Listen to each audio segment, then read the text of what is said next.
টমের এমন কি হলো যাতে ডাক্তার দেখাতে নিয়ে যেতে হলো?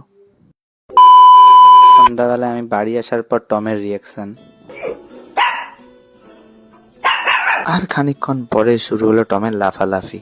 আমি তো দেখে অবাক, কারণ তার ছোটবেলার বন্ধু টমি এসেছে। এদের দুজনকে ছোট্টবেলায় একসাথে আমার ঘরে আনা হয়েছিল। তারপরে আমরা রওনা দিই ডাক্তারের কাছে। আমরা যাচ্ছি কুকুরের ভ্যাকসিন দিতে। একটা রয়েছে এখানে, আর একটা হয়েছে। এই টমি, এই দেখো পোজ। আর সেখানে যে দেখি আমরা বাদে আরো অনেকে কুকুর নিয়ে এসছে। এই তারপরে ডাক্তারের কাছে যেয়ে দেখি অলরেডি একজন আছে ভ্যাকসিন নেওয়ার জন্য।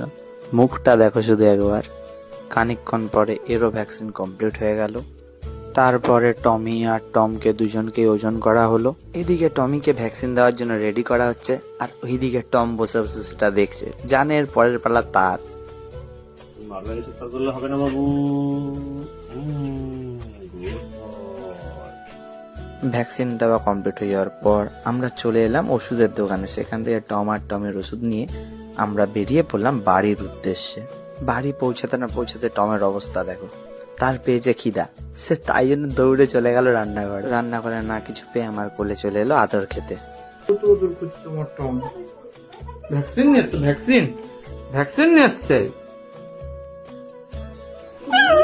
তারপর এলো টমির ঘর যাওয়ার পালা।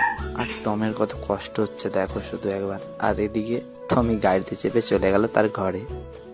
আর টমের কষ্ট যখন কেউ বুঝলো না, তখন টম খেতে শুরু করলো।